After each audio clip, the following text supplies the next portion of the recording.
AI can now analyze your coaching sessions, suggest questions before you even think of them, and create personalized exercises for your clients. Should you be using these tools? The answer isn't as simple as yes or no. And if you're hoping I'll just tell you what to do, well, that's not how coaching works, is it? So let's explore this together, not with rules, but with questions worth sitting with. I hear this question constantly. Coaches either want permission to use every shiny new tool, or they want reassurance that ignoring technology entirely is fine. Neither extreme serves you well. Here's what actually matters. When you upload a session transcript to an AI tool, where does that data go? Who can access it? You promised your client confidentiality. Does running their words through a third-party system honor that promise? And if an AI suggests your next question, are you still present with your client, or are you just executing suggestions from a machine? These aren't rhetorical. I want you to sit with them. Here's why we're having this conversation now. The 2025 ICF Competencies explicitly call out technology awareness as part of your ongoing development. This isn't optional anymore. The profession recognized that coaches need to be intentional about these tools. But notice the word awareness, not adoption, not mastery of every platform.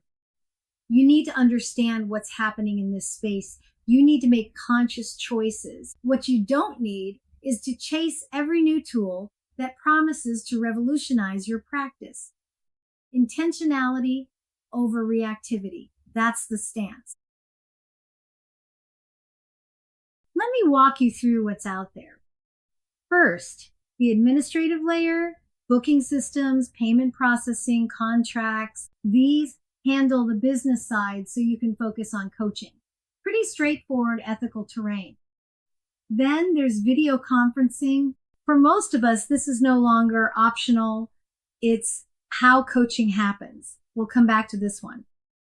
Documentation tools, your note-taking apps, session trackers, each one stores client information somewhere. Do you know where?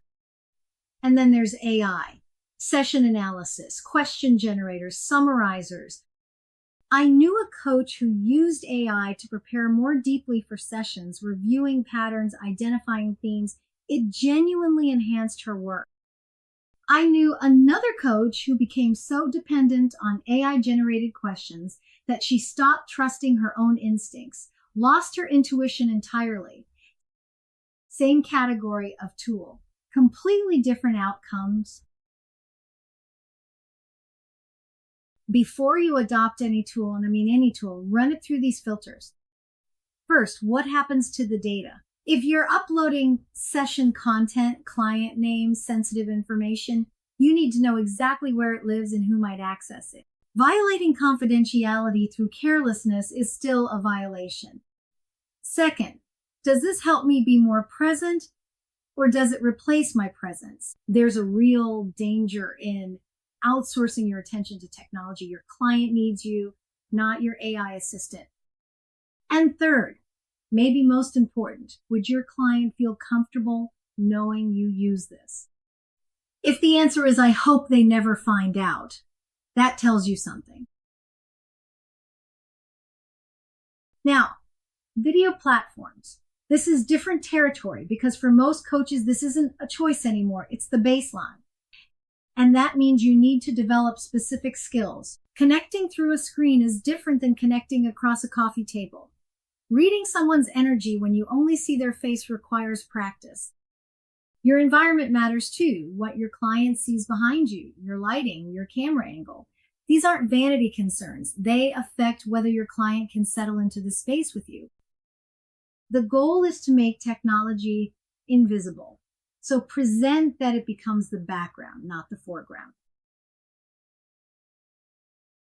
Here's your framework. 3 questions for every technology decision. Does this serve my client? Does it make my life easier? Does it improve their experience and outcomes? Does it maintain my ethical standards, confidentiality, boundaries, professionalism. None of these bend for convenience. Does it enhance my ability to be present, or does it substitute for present? If you can answer yes to all three, you're probably on solid ground. If even one answer is uncertain, slow down. Ask more questions. The tool will still be there after you've thought it through. Here's what I want you to take from this. Technology is external. It's a set of tools outside yourself. Use them intentionally, use them ethically. And don't let anyone, including me, tell you there's only one right answer about which tools to adopt. That's your decision to make. Just make it consciously.